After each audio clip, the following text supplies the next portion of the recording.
and the officer made contact with the defendant asleep in the living room. The defendant woke up and...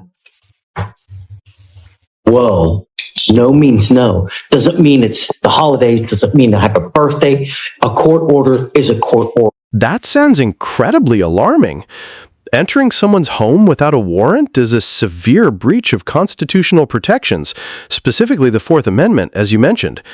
The officer's behavior certainly adds another layer of concern. Whether there will be accountability usually depends on an internal investigation, potentially a lawsuit, or even criminal charges, depending on the exact circumstances.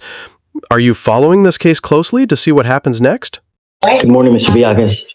So you're charged with failure to give information upon striking a highway fixture.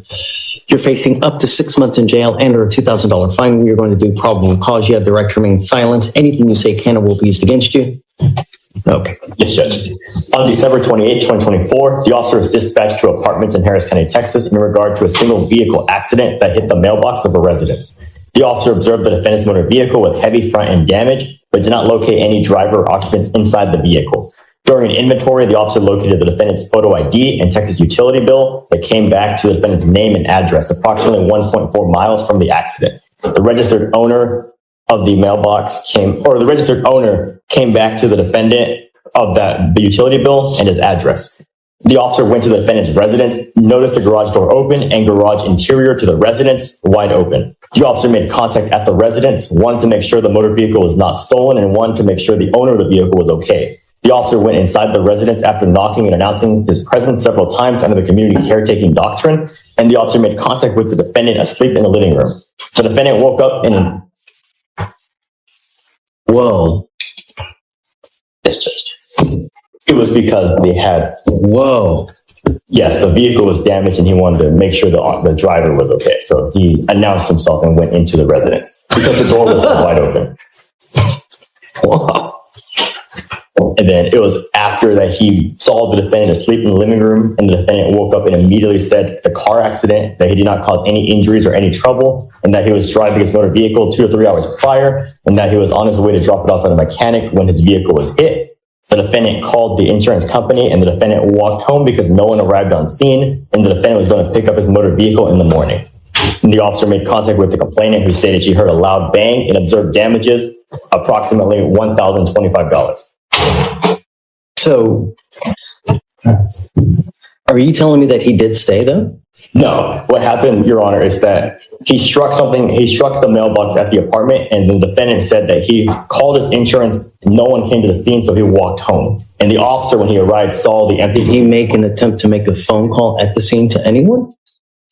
All he said is that he called the insurance company. That's the only person that he had stated he called. And then after that, he walked home because no one arrived on scene. And then that's when the officer arrived and saw his empty vehicle damaged. And then he found a utility bill and an ID. I have so many questions. Let's do this. I'm going to appoint you a lawyer, or you have a lawyer, right? Let's do this. I'm going to hold off on finding probable cause at the moment. Let me wait for your lawyer to get here. We'll revisit PC here momentarily. Just go ahead, take a seat for me if you don't mind in the jury box. Now, let's wait for your lawyer to get here and then we'll go forward. Michael. Yeah, come on up.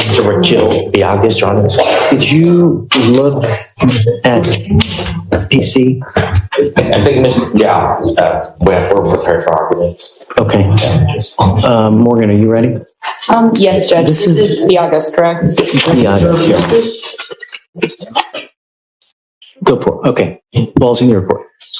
Your Honor, Mr. Villagas, when he climbed to the mailbox pole, he didn't stop. He got out of the car. There's no one to talk to.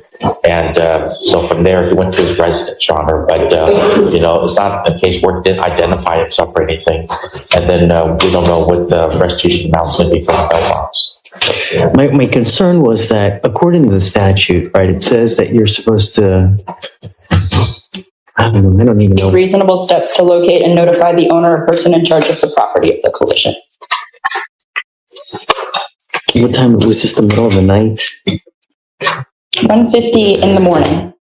I don't think it'd be reasonable to knock on anyone's door. I don't think anyone would open it. I mean, reasonable steps. You know where the person lives. You hit their mailbox. It would be pretty easy to walk up and knock on the door. Is that reasonable? I mean, if you go up to someone's door at 2 a.m. and you start knocking on the door, are you going to scare the... Probably, Judge, but I would want to know if it were my mailbox and somebody ran their car into it. Would you open the door and go out? I would look through the peephole and see. I And then guess I would see a there fresh car. are other measures I guess you could take theoretically. Do something. Right. I guess leave. Right. Maybe leave a note on the door. Okay, all right. Mr. Biagas, come up. I mean, reasonable measures, right? And I guess that would... Have you run his license, see if he has a valid taxi driver license? It's an out-of-state Florida license that appears valid in our system. Okay. Mr. Biagas, I'm going to find that there's probable cause to go forward with your case. I'm ordering you not to drive any vehicle unless you have car insurance in your name. Do you understand? If I find that you're driving without a license and or liability insurance in your name, it's not going to go well for you. Do you understand? That scenario is incredibly concerning. Entering someone's home without a warrant, permission, or immediate emergency goes against fundamental principles of privacy and legal protections, like the Fourth Amendment you mentioned. It's the kind of situation that would certainly cause alarm and lead to serious questions about the officer's judgment and actions. Is this a hypothetical scenario or related to a specific incident? Okay. You've got a lawyer. Listen to your lawyer. He'll take care of you. I will waive your appearance so you don't have to waste your time coming to court, but you have to stay in touch with Mr. Pham and he'll tell you when you have to come back to court. If he tells me he can't get a hold of you or you pick up a new case, I'm going to revoke your bond, put you in jail. No more PR bonds. You understand? Okay, guys. Any conditions you think? Okay, Judge, just no driving without Yeah, insurance. just be careful out there, okay? He does have insurance. Can you rip the CW? Yes. And then we can settle it. You did have insurance? Yes. Hopefully. That's right. Wonderful. Great. Okay. All right, man. Take care. Have fun. Can you file that? Do you mind those conditions? All right. Vic, you ready? Wow, really? Nice.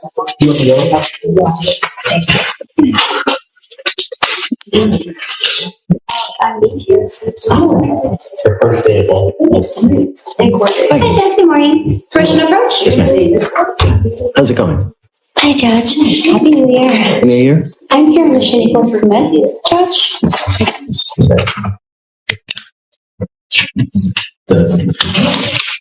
Okay. I did come with an update on it.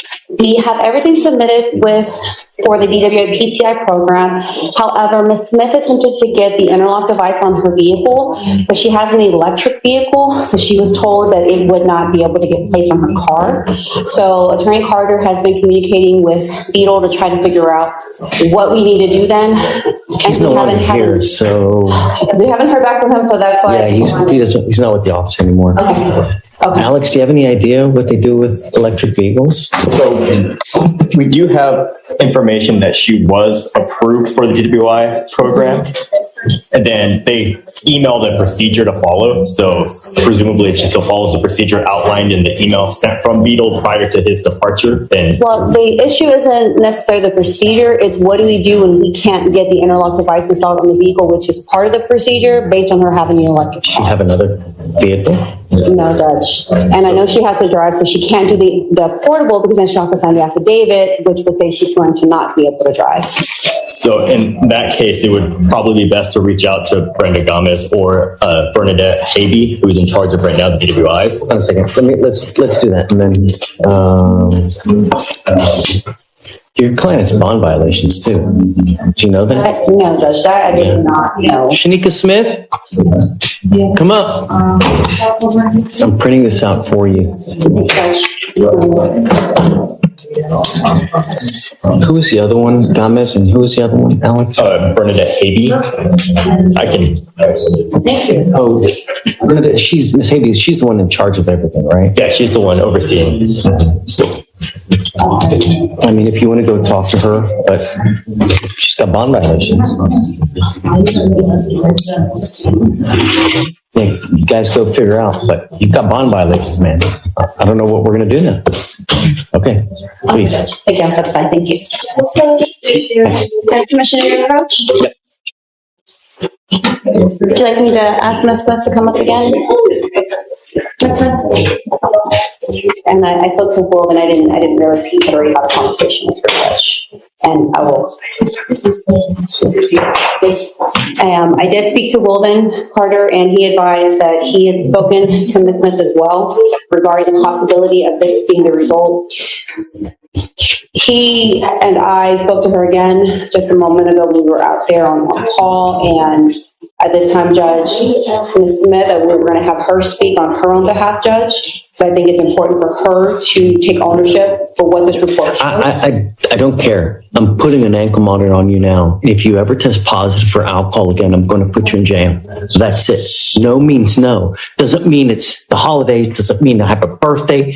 A court order is a court order. And when you don't follow court orders, there's only one place that we have you go. There's no tolerance anymore. And I don't care what you come up here and say, whether it's mouthwash, a tequila lollipop, hair dye, I don't care. And I don't care who you're with. A second violation. Do you understand? Today you will get an ankle monitor, and I'm going to tell you now, it is extremely finicky. So best beware of anything that you put in your body. Okay, no more. That's it. Okay. As far as the other, I don't know. What I would suggest is, email if you can now, Brenda Gomez, and see how we handle it, because I don't know. All I know is that this case is nearly 200 days old, and now we have violations, and I'm ready to put this thing to bed. I'm not going to hold it anymore. Yes, So, understood. I'll give you guys to the end of the week, figure out what we need to do. Okay. But you're walking a very, very thin line. Do you understand? All right. So, Felicia, if we can amend it to put it on today, please. Yes, ma'am. Okay. Thank you. Sounds like a very decisive moment. It creates a strong image of a judge setting firm boundaries and not tolerating any nonsense. That kind of immediate consequence can definitely shift the whole dynamic of a proceeding. What do you think the impact of that will be, both on the person involved and the broader perception of the court?